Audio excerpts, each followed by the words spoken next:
वो रह गया फिर दोबारा कभी आएगा तो बताएंगे, उसके लिए प्लेट बनानी पड़ेगी। रहने दो, प्लेट बनाने में छोड़ दो, वो रह गया आगे बता देंगे। बस उसमें इतना बताया था ना, ध्यान सुनिए। जब 2 प्लेटें हट जाती है, आपको पता ना कि 2 प्लेटें हटती है तो नीचे से क्या आता है, मैग्मा। अगर ऊपर महाद्वीप है तो क्या आएगा, ज्वालामुखी। लेकिन अगर ऊपर महासागर है, क्या है, महासागर, तो वो जो ज्वालामुखी आएगा, देखिए मैग्मा बाहर निकलेगा, उसको कोई मतलब नहीं है समुंदर है या ज़मीन है, लेकिन जैसे वो समुंदर में निकलता है तो वो जल्दी ठंडा हो जाता है, और जल्दी ठंडा होने की वजह से समुंदर के अंदर भी पर्वत बन जाते हैं। हमें पता नहीं है कि समुंदर के अंदर भी बहुत बड़े बड़े पर्वत हैं, क्योंकि महाद्वीपों के ऊपर तो हमें दिखाई पड़ते हैं, समुंदर के अंदर बहुत सारे पर्वत है। तो जो समुद्र के अंदर पर्वत बनता है उसको हम बोलते हैं कटक। क्या बोलते हैं, कटक, यानी रिज। क्या बोलेंगे, रिज या कटक। बस इतना याद रखिए कि जब देखिए 2 प्लेटें टकराती है तो अगर ऊपर महाद्वीप है तो क्या आएगा, भूकंप। क्या आएगा, भूकंप। अगर ऊपर महासागर है तो क्या आएगा, सुनामी। तो इतना याद रखिए, जब 2 प्लेटें हटती है, ऊपर महाद्वीप है तो क्या आएगा, ज्वालामुखी। अगर महासागर है तो क्या बन जाती है, कटक। क्या हमने जाना था, तो प्लेटें होती है ना, वो 3 तरह की होती है। पहली जो प्लेट होती है वो होती है कन्वर्जेंट प्लेट। क्या होती है, कन्वर्जेंट प्लेट। 2 प्लेटें आपस में टकराती है तो क्या आएगा, भूकंप। क्या आएगा, भूकंप। तो उसको क्या बोलेंगे, कन्वर्जेंट प्लेट। क्या बोलेंगे, कन्वर्जेंट प्लेट। हिंदी में क्या बोलेंगे, कन्वर्जेंट प्लेट को क्या बोलेंगे, अभिविनाशी प्लेट। क्या बोलेंगे, विनाशी प्लेट। 2 प्लेटें टकराएंगी तो उसको क्या बोलेंगे, विनाशी प्लेट।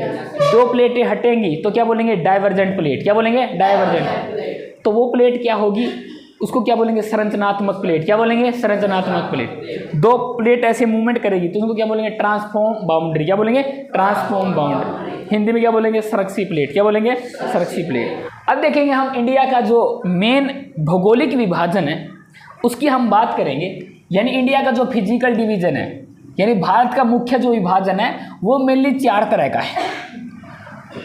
4 तरह का भारत का भौगोलिक विभाजन है। इसका मतलब देखिए, जैसे ये पूरा भारत है, ये पूरा भारत का एरिया है, इसके ऊपर क्या क्या चीज़ें हैं, पूरा फिजिकल एरिया, यानी इसकी ज़मीन के ऊपर, इसकी सतह के ऊपर क्या क्या चीज़ें हैं। कहीं पे पर्वत है, कहीं पे पठार है, कहीं पे मैदान है। तो ये मेनली 4 डिवीजन है। कितने हैं, 4 डिवीजन। पूरे भारत को 4 डिवीजन में बांटा गया। कई बुक के अंदर 5 भी मिलेंगे और 6 मिलेंगे। ये 4 से हम 5 भी बना सकते हैं और 6 भी, समझे ना। 4 से 5 भी बना लो या 6 भी बना लो, तो आप किसी एंगल से लिख ले सकते हो, लेकिन इनको समझना जरूरी है। तो मेनली कितने तरह के डिवीजन है, 4 तरह के। देखिए मेनली जो 4 तरह के डिवीजन है उसको समझिए पहले कि ये जो भारत का सारा एरिया है, ध्यान सुनिए, ये भारत का अगर सारा एरिया देखोगे, इस साइड में यहाँ पे एक पर्वत है। क्या ये पर्वत है, तो भारत का ये जो पूरा का पूरा एरिया है पर्वतीय क्षेत्र है। क्या ये पर्वतीय क्षेत्र, ये सारा का सारा क्या है, पर्वतीय क्षेत्र। तो पहला जो क्षेत्र है भारत का कौन सा है, पर्वतीय क्षेत्र। क्या बोलेंगे, पर्वतीय क्षेत्र। और पर्वत कौन सा इधर बताइए, हिमालय। कौन सा पर्वत है, हिमालय। तो ये आपका माउंटेन एरिया है। तो पहला भारत, ये पर्वतीय क्षेत्र। भारत के उत्तर में कौन सा क्षेत्र है, पर्वतीय क्षेत्र। अब देखिए इस एरिया में, भारत के इस रीजन में, यहाँ पे देखोगे एक पर्वत है। इस पर्वत का नाम क्या है, वेस्टर्न घाट। कौन सा पर्वत है ये, वेस्टर्न घाट। इस साइड में एक और पर्वत है, इसका नाम क्या है, ईस्टर्न घाट। क्या नाम इसका, ईस्टर्न घाट। तो ये दोनों हैं, यहाँ पे बाउंड्री काम करेंगे। तो ये जो पूरा का पूरा एरिया है इंडिया का, ये सारा का सारा पठारी रीजन है। कौन सा, ये पठारी रीजन। तो ये पठारी क्षेत्र हो गया। इसको क्या बोलेंगे, प्लेटू। क्या बोलेंगे, प्लेटू। तो सेकंड भारत में पठारी क्षेत्र। क्या होगा, पठारी क्षेत्र। पहला पर्वतीय क्षेत्र, दूसरा कौन सा है, पठारी क्षेत्र। तो इस रीजन में देखिए भारत का जो मेनली बीच का रीजन बच गया सारा का सारा, ये सारा का सारा एरिया। तो यहाँ पे मैदान का निर्माण हुआ है। क्या है, मैदान का निर्माण। और मैदान का निर्माण किससे हुआ, नदियों के द्वारा। किसके द्वारा हुआ, नदियों के द्वारा। नदियाँ पर्वतों से आई है या इस पठार के रीजन से आई है। ये जो बीच का एरिया है, ये एरिया कैसा था, नीचा। देखिए भारत का ये एरिया तो बहुत ऊंचा है। पूरे भारत का सबसे ऊंचा एरिया कौन सा है, ये। अगर भारत को ऐसे बना के देखना, ऊपर से देखेंगे, सबसे ऊंचा एरिया कौन सा है, ये वाला। क्योंकि यहाँ पे पर्वत है, हिमालय पर्वत बहुत ऊंचा है। तो भारत का ये एरिया सबसे ऊंचा है। और फिर उससे बाद में कौन सा ऊंचा है, ये पठार वाला। कौन सा, ये पठार वाला। और भारत का ये हिस्सा है जो धंसा हुआ है। कहने का मतलब ये नीचा एरिया है, ठीक है ना। तो इसको हम क्या बोलेंगे, मैदानी क्षेत्र। क्या बोलेंगे, मैदानी क्षेत्र। तो ये एरिया आपका मैदानी क्षेत्र है। कौन सा, ये मैदानी क्षेत्र। इंग्लिश में क्या बोलेंगे इसको, प्लेन एरिया। क्या बोलेंगे इसको, प्लेन एरिया। अब देखिए भारत का ये जो एरिया बच गया, इस साइड में देखिए समुद्र सीमा लगती है, भारत के 9 राज्यों से समुद्री सीमा लगती है। तो ये जो भारत का एरिया है इसको हम बोलेंगे तटीय क्षेत्र। क्या बोलेंगे? तटीय क्षेत्र। एक तो ये तटीय क्षेत्र है और साथ में भारत के इस एरिया में क्या है? द्वीप है। क्या है? द्वीप है। तो 4 जो एरिया हम पढ़ेंगे उसको हम बोलेंगे तटीय क्षेत्र एवं द्वीप। आन दिया गया ना, तटीय क्षेत्र एवं द्वीप। तो भारत के मेनली ये 4 फिजिकल डिवीजन है। पहला कौन सा है? पर्वतीय क्षेत्र। कौन सा है? पर्वतीय क्षेत्र। दूसरा पठारी क्षेत्र। तीसरा मैदानी क्षेत्र। 4 कौन सा है? तटीय एवं द्वीप। तटीय क्षेत्र एवं द्वीप यानी तटीय एरिया जिसकी समुद्र की सीमा लगती है और द्वीप है। कट। अब देखिए इसमें एक रह गया इंडियन डेजर्ट। क्या रह गया? इंडियन डेजर्ट यानी भारत का जो मरुस्थलीय एरिया है, डेजर्ट एरिया है, तो वो किसके अंदर आएगा? क्या है? भारत के अंदर मरुस्थल है, राजस्थान के अंदर, उसका नाम क्या है? नहीं पता? अरे तुम थार डेजर्ट। क्या नाम उसका? थार डेजर्ट। भारत के राजस्थान के अंदर बहुत बड़ा मरुस्थल है और गर्म मरुस्थल है, उसका नाम क्या है? थार मरुस्थल। अब थार मरुस्थल में आपको पता है कि उसमें क्या है? रेत ही रेत है। क्या है? रेत ही रेत है। अब उसके नीचे मैदान होगा या पठार होगा? बताइए। अगर उसके रेत को हटा दिया जाए, किसी तरीके से रेत को हटा दिया जाए तो क्या होगा? बता, क्या मिलेगा? पठार। तो ध्यान से देखिए, ये जो आपका ये जो एरिया राजस्थान का एरिया, इसको हम क्या बोलते हैं? मरुस्थल एरिया या डेजर्ट एरिया भी बोलते हैं। इसको कई बुकों में 5th नंबर पे रखा जाता है। ठीक है ना? तो भारत का एक एरिया ये जो मरुस्थली एरिया है, डेजर्ट एरिया है, तो अगर इसके नीचे अगर जाएंगे, ध्यान से देखिए, रेत को अगर हटा दे तो इसके नीचे क्या मिलेगा? पठार। क्या मिलेगा? पठार। यानी जो राजस्थान की जमीन है, ऊपर तो रेत है और नीचे जैसे रेत को हटाएंगे तो क्या मिलेगा? पठार। इसलिए राजस्थान में समरसी वगैरह नहीं लगा सकते। अधिक अपने एरिया में पानी नहीं है तो हम समरसी लगा दिया, ट्यूबवेल खोद लिया, पानी का जुगाड़ हो गया ना। राजस्थान में क्यों नहीं लगाते? तो लगा के देखो, पहले तो रेत ही रेत है, फिर नीचे जाओगे तो क्या? पठार है ना। इम्पॉसिबल। राजस्थान में जमीन नीचे दिसती जा रही है, उसका अभी तक कोई पता नहीं चला है। वो कोई जोग्राफिकल घटना है या कोई, देखिए ज़मीनी के नीचे ना अलग अलग संरचनाएं होती है। कहीं पे गैसियस कोई घटना घट जाती है, कहीं पे कुछ ना कुछ रीजन रहे होंगे ओल्ड, उसका अभी कोई पता नहीं चला क्योंकि वो एक ही एरिया में है। राजस्थान का जो बीकानेर है वहाँ पे वो न्यूज़ आई है बार बार। अब तक कोई जोग्राफर जाएंगे, उसकी स्टडी होगी। अगर कोई ज़्यादा इंपॉर्टेंस रखता है तो उसकी स्टडी होने के बाद में आएगा। अब अभी तक एकदम नहीं होता आसान ये चीज़ें, घटना कैसी होगी। अगर इम्पोर्टेंस है उस घटना की तो चेक होगी, नहीं कौन जाएगा, किसको क्या मतलब है। लेकिन भूगोलवेत्ता है चाहे इतिहासकार है तो उसकी स्टडी करेंगे, उसका कुछ ना कुछ रीजन एकदम नहीं निकलता, इतना आसान नहीं होता। बस मेन ये नीचे की जो भूगर्भीय जो घटना है ना, पृथ्वी के नीचे क्या क्या होता है, तो उसी की वजह से हुआ ये। ठीक है, तो 5th तक इसमें रख देते हैं डेजर्ट एरिया। लेकिन डेजर्ट को हम किस में रह सकते हैं? पठारी क्षेत्र में। किस में रह सकते हैं? पठारी क्षेत्र में। तो इसके अंदर देखिए ये अलग अलग पॉइंट दिखा रखे हैं बुक के अंदर। इसमें देखिए क्या है, पहला जो एरिया है, देखिए इसको हम ना मेजर जो फिजिकल डिवीजन है 6 भागों में बांटते हैं। तो स्टार्टिंग में द हिमालयन माउंटेन। क्या है? द हिमालयन माउंटेन यानी पर्वतीय क्षेत्र है। तो यहाँ पे जो माउंटेन है, भारत के नॉर्थ के अंदर माउंटेन है, तो उस माउंटेन का नाम क्या है? हिमालय। क्या नाम उसका? हिमालय। तो एक ही बात बोली, पर्वतीय क्षेत्र। तो पर्वतीय क्षेत्र में पर्वत कौन सा है? हिमालय। अब सेकंड देखिए द नॉर्दर्न प्लेन। कौन सा ये? Northern plain. प्लेन है, प्लेन का मतलब ये एरिया मैदानी है। हम हरियाणा, पंजाब, उत्तर प्रदेश, बंगाल, बिहार, उड़ीसा, उड़ीसा तो कुछ पठारी एरिया। तो हमारा जो रीजन, हम किस एरिया में रहते हैं? प्लेन में। भारत के देखिए अलग अलग लोग ना अलग अलग एरिया में रहते हैं, उनकी अलग अलग क्या है कहने का मतलब, अलग अलग रिलीफ जिसको हम बोलते हैं। हम प्लेन में रहते हैं, राजस्थान के लोग डेजर्ट में रहते हैं, हिमाचल प्रदेश के लोग कहाँ पे रहते हैं? माउंटेन पे रहते हैं, कोई लोग पठार पे रहते हैं, कोई तटीय मैदान पे रहते हैं। तो सब अलग अलग एरिया में। तो हमारी रिलीफ कौन सी है बताइए? Plain area. कहाँ रहते हैं हम? प्लेन एरिया यानी मैदानी क्षेत्र के अंदर। तो इसका नाम क्या है मैदान का? Northern plain. क्या नाम इसका? नॉर्दर्न प्लेन, उत्तर का मैदान। क्या बोलते हैं इसको? उत्तर का मैदान। इसको कई जगह ना इंडो गैंगेटिक प्लेन भी बोलते हैं। क्या बोलते हैं? Indo Gangetic plain. क्या बोलेंगे? Indo Gangetic plane.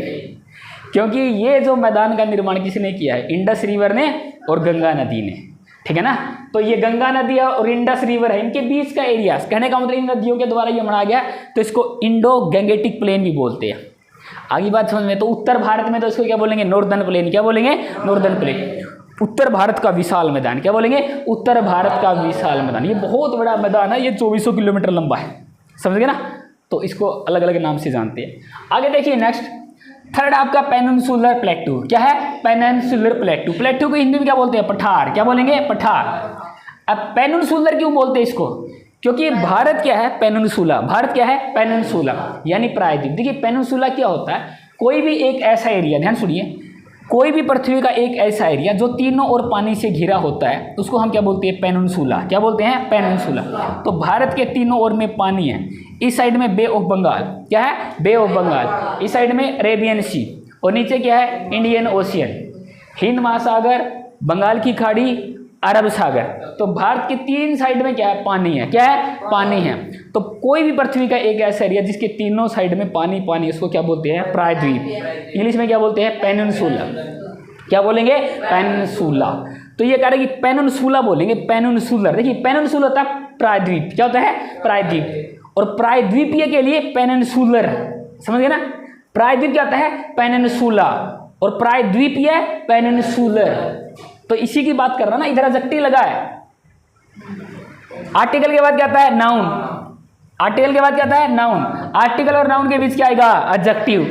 तो पेनिनसुला प्लेटू तो गलत हो जाएगा ना। तो प्लेटू कैसा है? पेनिनसुलर। पठार कैसा है? प्रायद्वीप पठार है या प्रायद्वीपीय पठार है? समझ गया ना? साथ में ग्रामर भी आ गई।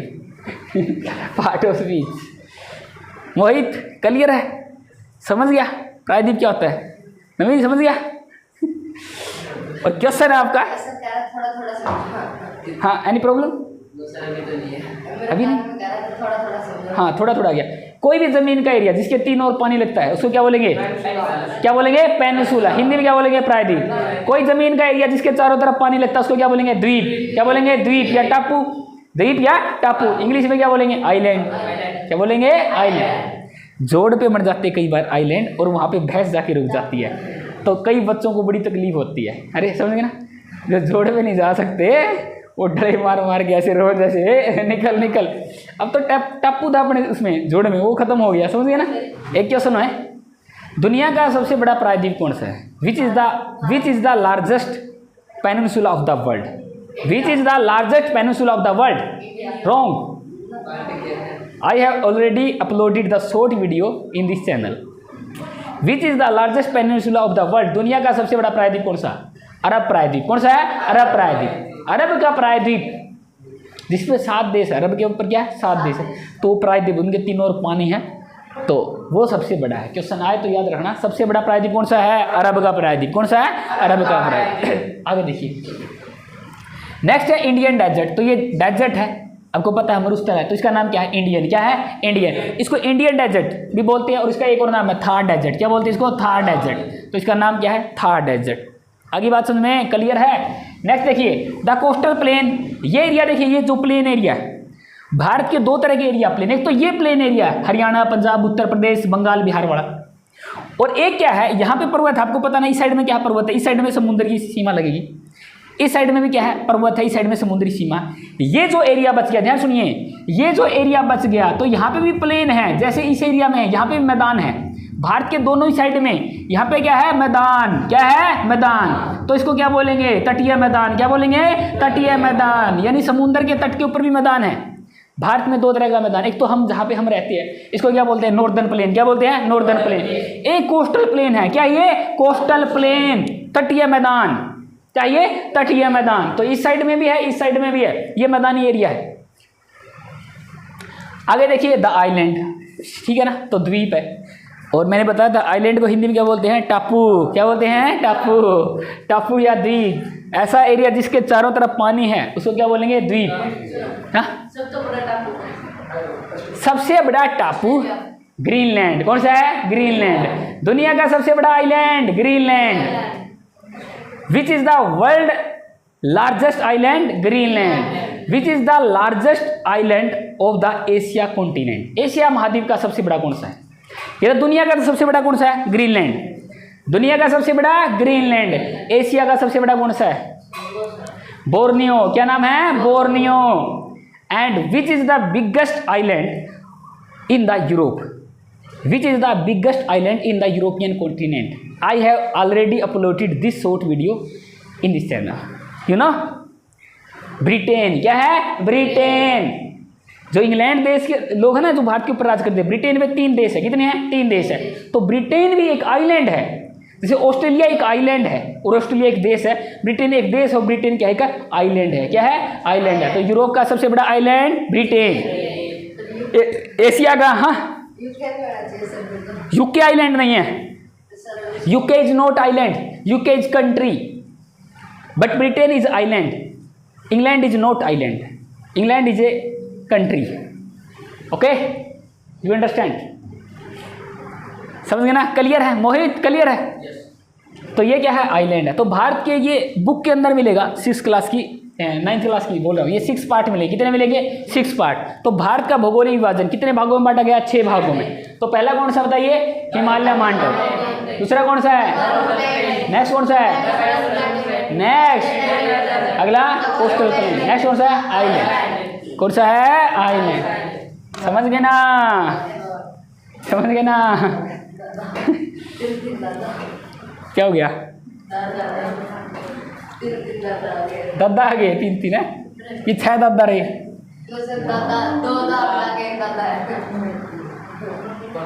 क्या हो गया?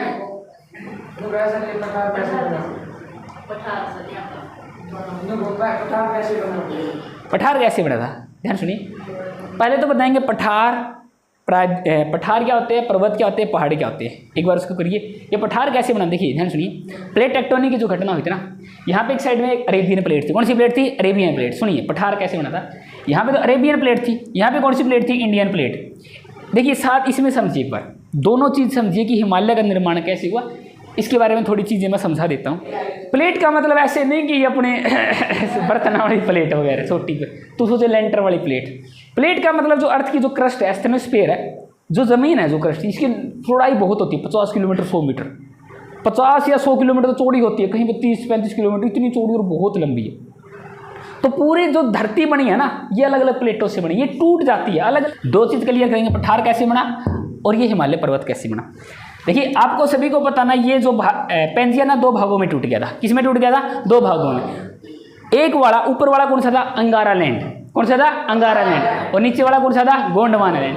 अब ये गोंडवाना लैंड बनने के बाद ये भी टूट गया। जैसे मान लीजिए ये जो एरिया है, ये भी क्या है? टूटना स्टार्ट हो गया।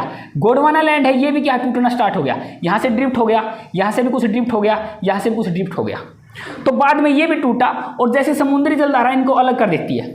ये जो इंडियन प्लेट थी, ध्यान सुनिए, ये जो इंडियन प्लेट है, यहाँ से अलग होके, इंडियन प्लेट अलग होके क्या ऊपर की तरफ आई।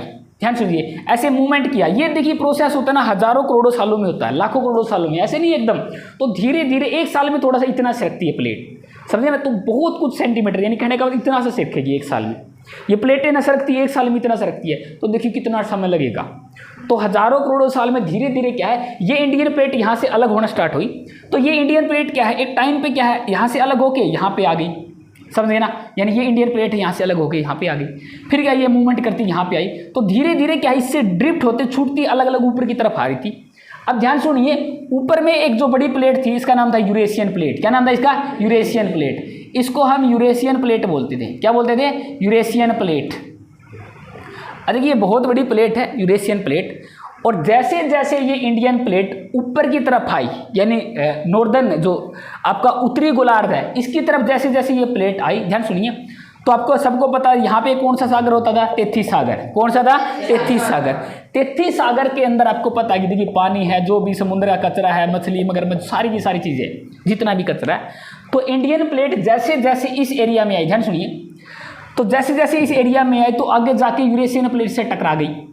और हमने इसमें अंदर पढ़ा है, 2 प्लेटें आपस में टकराती है तो क्या होता है? विनाश। क्या होता है? विनाश। भूकंप आता है, कोई चीज़ बनती है।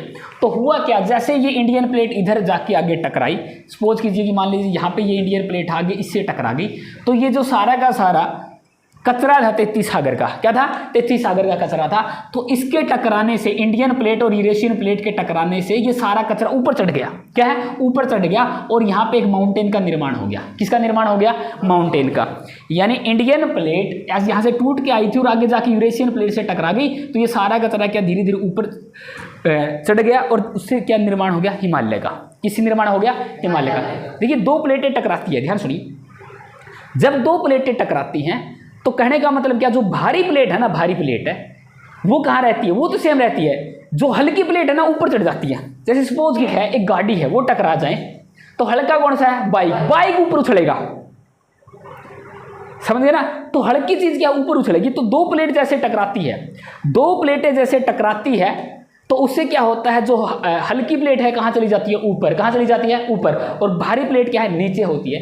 एक बार मैं इसका बना के दिखा देता हूँ अगर थोड़ी चीजें समझ। जैसे दो प्लेट है, ध्यान सुनिए। सपोज कीजिए दो प्लेट है, इन दो प्लेटों के टकराने से, ध्यान सुनिए, एक भारी प्लेट एक हल्की प्लेट है। इसको मैं थोड़ा सा बड़ा बना देता हूँ। मान लीजिए ये भारी प्लेट है, ये हल्की प्लेट है। जैसे ये टकराएगी, ध्यान सुनिए, हल्की प्लेट कहाँ जाएगी? ऊपर की तरफ। कहाँ जाएगी? ऊपर की तरफ। ये मान लीजिए इधर ऊपर की तरफ जाएगी। कहाँ जाएगी? ऊपर की तरफ जाएगी।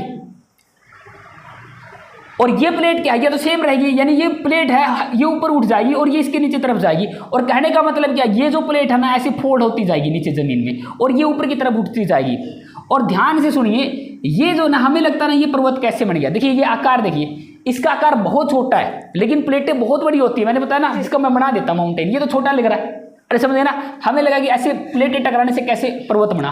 तो इसको मैं अगर थोड़ा सा बड़ा कर दूं, थोड़ा सा और बड़ा कर दूं, थोड़ा सा और बड़ा कर दूं, तो समझ रहे हैं? बढ़ रहा है ना पर्वत। ऐसे तो लग रहा है ना बिल्कुल कैसे ये पर्वत थोड़ी है। तो ऐसे ऐसे देखेंगे ना तो पूरा बड़ा पर्वत बनेगा। तो दो प्लेटें टकराने से क्या बनता है? भूकंप आते हैं तो उनसे क्या बनते हैं? पर्वत। क्या जो पर्वत है इसको हम क्या? फोल्डेड माउंटेन बोलते हैं। क्या बोलते हैं? Folded mountain.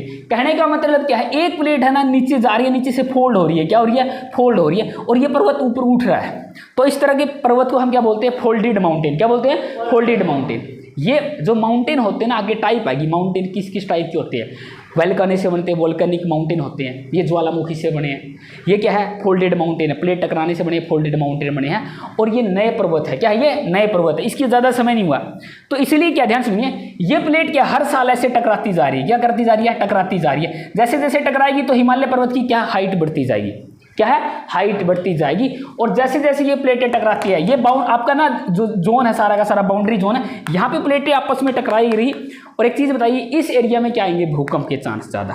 तो भारत के उपमहाद्वीप में सबसे ज़्यादा भूकंप कहाँ आते हैं? नेपाल में। कहाँ आते हैं? नेपाल में। इसका रीजन क्या है? क्योंकि पूरा का पूरा नेपाल किसके ऊपर बसा? हिमालय पर्वत पे। कहाँ पे? हिमालय पर्वत पे। तो नीचे तो प्लेटें टकरा रही है इंडियन और यूरेशियन। तो धीरे धीरे क्या इस एरिया में क्या है? भूकंप आने के ज़्यादा खतरे रहते हैं। ठीक है, तो ये पूरी की पूरी प्लेट ऐसे टकराती है और ये चीज़ें। फिर देखिए दूसरी चीज़, अब पठार कैसे बना इसके बारे में समझिए। तो यहाँ से दो प्लेटें टकरा गई थी, इसके टकराने से क्या यहाँ पे वोल्केनो आया था। क्या आया था? वोल्केनो। यह घटना घटी होगी कि ये प्लेट है, अरेबियन प्लेट और इंडियन प्लेट थोड़ी सी अलग हो गई। क्या होगी? अलग। जैसे मान लो स्टार्टिंग में तो पास में आई और फिर क्या है? इंडियन प्लेट थोड़ी सी साइड में, इंडियन प्लेट ऐसे चढ़ी। ध्यान सुनिए, इंडियन प्लेट सपोज कीजिए यूरेशियन प्लेट से टकराई तो क्या आया? भूकंप। क्या आया? भूकंप। यानी यहाँ पे कोई चीज़ का विनाश हो गया, यानी पर्वत बन गया। और यहाँ से गैप हुआ। ध्यान सुनिए, ये अरेबियन प्लेट, ये इंडियन प्लेट है, गैप हो गया, दो प्लेटें हट गई तो क्या हो गया? नीचे से क्या गया? मैग्मा बाहर। क्या आ गया? मैग्मा बाहर। जैसे जैसे मैग्मा बाहर आया तो क्या आएगा? ज्वालामुखी। क्या आएगा? ज्वालामुखी। तो ध्यान सुनिए, भारत का जो ये रीजन था सारा, उस समय यहाँ पे कोई शहर गांव कुछ नहीं होता था। ये हजारों साल लाखों साल पहले की बात है। तो इस रीजन में पूरा फॉरेस्ट था। क्या था? फॉरेस्ट, जंगल ही जंगल, पूरे एरिया में जंगल था। और ये आपका समझ सकते हैं इस साइड में महासागर वगैरह था। जैसे ही वोल्केनो आया, ध्यान सुनिए, में क्या है? पेड़ पौधे। क्या है? पेड़ पौधे। क्योंकि भारत का ये जमीन, ये सारा का सारा एरिया फॉरेस्ट का था। क्या था? ये फॉरेस्ट का था। ये सारा का सारा एरिया ओशियन। क्या था? ये ओशियन यानी सी, सागर। सागर में क्या होते हैं? मछली है, जानवर है, मगरमच्छ है, ये पानी का एरिया। और इस एरिया में यहाँ पे क्या गया? ज्वालामुखी। क्या गया? ज्वालामुखी। जैसे ज्वालामुखी आया तो ज्वालामुखी ने क्या बिछाया? लावा। क्या बिछाया? लावा। ध्यान सुनिए, तो इस एरिया में लावा बिछा दिया। और जो भी नीचे आए, पेड़ आए तो पेड़ के ऊपर कोई भी जानवर आए, जंगली जानवर है, सारी चीजें लावा ऊपर बिछ गया। क्या है? लावा बिछता गया। ध्यान सुनिए, लावा बिछता गया बहुत बड़े एरिया तक, बहुत बड़े एरिया तक क्या लावा बिछता गया। पूरे एरिया में क्या है? लावा बिछ गया।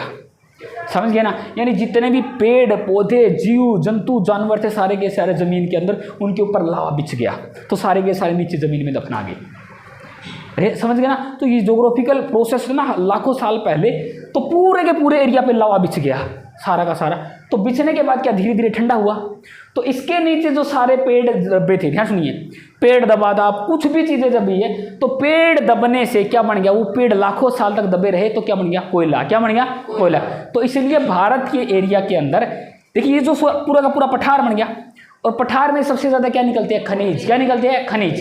तो ये सारा का सारा पठार है, ये सारा का सारा ज्वालामुखी से बना था, और इसलिए इसके नीचे से ना खुदाई करके कोयला वगैरह निकाला जाता है। भारत में सबसे ज़्यादा जो कोयला निकाला जाता है, कहाँ से निकाला जाता है? छोटा नागपुर का पठार। तो इस एरिया में क्या है? छोटा नागपुर का पठार। ऐसा क्यों है? यहाँ से क्यों नहीं निकाल सकते? देखिए यहाँ पे लावा ज़्यादा बिछा, यहाँ पे क्या है? लावा ज़्यादा बिछा, तो यहाँ पे ये जो सरफेस है ना, ये हार्ड ज़्यादा है, तो यहाँ से चीज़ों को निकालना बड़ा मुश्किल है। यहाँ पे कम बिछा तो यहाँ पे खुदाई करके कोयला वगैरह निकाल लेते हैं, समझ गए ना। तो यहाँ पे बहुत सारी चीज़ें दबी हुई है। क्या है? दबी हुई है। तो ये जो सारा का सारा जो एरिया है, पठार का एरिया, तो यहाँ पे मिनरल्स वगैरह बहुत ज़्यादा निकलते हैं। आगे बात समझ में। तो भारत के सबसे ज़्यादा मिनरल कहाँ निकलते हैं? पठार में। कहाँ निकलते हैं? पठार में। देखिए मैदान एरिया किसके लिए फेमस होता है? खेती के लिए, खेती बाड़ी वहाँ पे की जाती है। पठार भी जरूरी है किसी भी देश के लिए ना। पर्वत है, पठार है, मैदान है, तट है, सारी चीज़ें जरूरी है। अगर किसी देश के पास पठार नहीं है तो वो मिनरल कहाँ से निकालेगा? प्लेन नहीं, खेती कहाँ से करेगा? कोस्टल एरिया नहीं है तो व्यापार कहाँ से करेगा? तो ये सारी चीज़ें का होना बड़ा जरूरी है। तो ये सारा का सारा एरिया क्या है? पठारी एरिया। तो पठार एरिया के क्या निकलते हैं? मिनरल्स। चाहे हम बात करें सोना है, चांदी है, लोहा है, हीरे है, तांबा है, सारे के सारे ये मिनरल्स होते हैं। कहाँ से निकलते हैं? भारत के इस एरिया से। कहाँ से? एरिया से। भारत में हीरे की, सोने की खदान, समझिए ना, सोने की खदान यहाँ पे, कोलार की खदान जिसको बोलते हैं, महाराष्ट्र के अंदर थी, कर्नाटक के अंदर। कोलार के अंदर सोना निकलता है। अंग्रेजों ने पता नहीं कितना सोना निकाल के, अरे जमीन से सोना निकलता है, चांदी निकलता है, हीरे निकलते हैं गोलकुंडा की खान से। कहने का मतलब ये यहाँ से हीरा निकला था, कोहिनूर यहीं से निकला था, समझ गए ना। तो जमीन के नीचे सारी चीजें। और कोयला देखिए, सुनिए, कोयला अगर कई सालों तक, लाखों सालों तक दबा रहे, देखिए लकड़ी, कोई जैसे पेड़ पौधे थे सारे के सारे दफने, स्टार्टिंग में क्या बन गया? कोयला। क्या बन गया? कोयला। कोयला और दबा रहा, कोयले के ऊपर और ज़्यादा हीट प्रेशर लगे तो कोयला किसका रूप लेता है? हीरे का। किसका? हीरे का। हीरा किससे बना है? कोयले से बना हीरा। ऐसा नहीं है कि कोयला अलग है हीरा अलग है, तो सेम चीज़ है। कोयला और हीरा एक चीज़ है। जितना ज़्यादा और टाइम लगेगा, कोयले का मतलब क्या है? ये कच्चा हीरा है, समझ गए ना। क्या ये? कच्चा हीरा है। तो कोयले से क्या बन जाता है? हीरा बन जाता है। तो विज्ञान में, साइंस के अंदर वो देखते हैं ना, इसकी केमिकल प्रॉपर्टी वगैरह क्या है। क्या ये? क्रस्ट है, ये क्या है? मेंटल, ये क्या है? कोर। तो इनके अंदर भी बहुत सारी चीज़ें हैं। जैसे मेंटल के अंदर भी अलग अलग चीज़ है, सिलिकॉन, एल्यूमिनियम, जमीन के नीचे भी है। इसके अंदर मैग्नीशियम के अंदर भी क्या है? एल्यूमिनियम वगैरह। यहाँ पे निकल है, जिंक है, अलग अलग चीज़ें। यानी पृथ्वी के अंदर है ना, गहरे में ये पर्वत की पता नहीं क्या क्या चीज़ें, जैसे जैसे ये बाहर आती है तो अलग अलग चीज़ों का रूप लेती है। तो बहुत सारी चीज़ क्या मैग्मा के साथ बाहर आती है तो अपने आप बाहर आने से, ठंडा होने से बन जाती है। और बहुत सारी चीज़ें ना हमें, देखिए वैज्ञानिक बता पाएंगे या इन चीज़ों की आप रिसर्च करोगे, लेकिन हर चीज़ ना कोई चीज़ बन जाती है। ये सारा का सारा प्रोसेस है ज़मीन के नीचे। देखिए अगर इधर ज्वालामुखी आएगा तो इधर तो बिछ गया सारा लावा, तो इधर भी बिछेगा ना। तो समुद्र के अंदर क्या है? जलीय जीव। क्या है? जलीय जीव। तो इधर भी लावा बिछ गया समुद्र के अंदर, चाहे पानी ऊपर से आ गया, इधर से लावा बिछ गया। तो जलीय जीव के दफने से, ध्यान सुनिए, तो सारे जलीय जीव थे वे मारे गए, ऊपर से लावा बिछ गया। तो जलीय जीव जितने भी थे, मछली थे, मगरमच्छ थे, कोई भी जीव था, तो उसके दबने से लावा बिछ गया। उसके लाखों सालों के दबने की वजह से बन गया पेट्रोलियम। क्या बन गया? पेट्रोलियम। क्रूड ऑयल इसको बोलते हैं। ऐसा नहीं कि पेट्रोलियम निकाला सीधा गड्ढे में डाल दिया। क्रूड ऑयल क्या बोलते हैं? क्रूड ऑयल, कच्चा तेल। अब ध्यान सुनिए, फिर घटना ये है कि भारत के अंदर नहीं, सबसे ज़्यादा जो पेट्रोलियम कहाँ से निकाला जाता है? इस एरिया में मुंबई हाई। क्या है? मुंबई हाई। भारत का ये एरिया ना समुद्र के अंदर, दुनिया में ज़्यादातर जो पेट्रोलियम निकाला जाता है समुद्र के अंदर से भी निकाला जाता है। अरब के जो देश है ना, वहाँ से भी पेट्रोल निकलता है और समुद्र के अंदर से भी पेट्रोल निकाला जाता है। तो यहाँ से क्या निकलता है? पेट्रोलियम। क्या निकलता है? पेट्रोलियम। समझ गए ना। यानी जो लावा बिछा मैग्मा ज्वालामुखी की वजह से भारत के इस भूभाग पे आ गया, तो सारे जंगल, सारे के सारे जो वन था, वन से क्या बन गया? कोयला बन गया, अलग अलग खनिजें बन गई। तो इस साइड में आया तो क्या बन गया? पेट्रोलियम। क्या बन गया? पेट्रोलियम। ये घटना हुई थी उस समय की बात। Any question? आज तो अच्छे क्वेश्चन पूछ रहे थे। हाँ, ऐसे पूछते हैं ना, कोई चीज़ जानते हैं तो वो चीज़ें समझ में आती है। अगर कोई चीज़ नहीं पूछते, कोई इंटरेस्ट नहीं लेते, तो ऊपर से चली जाती है। और किसी का कोई क्वेश्चन?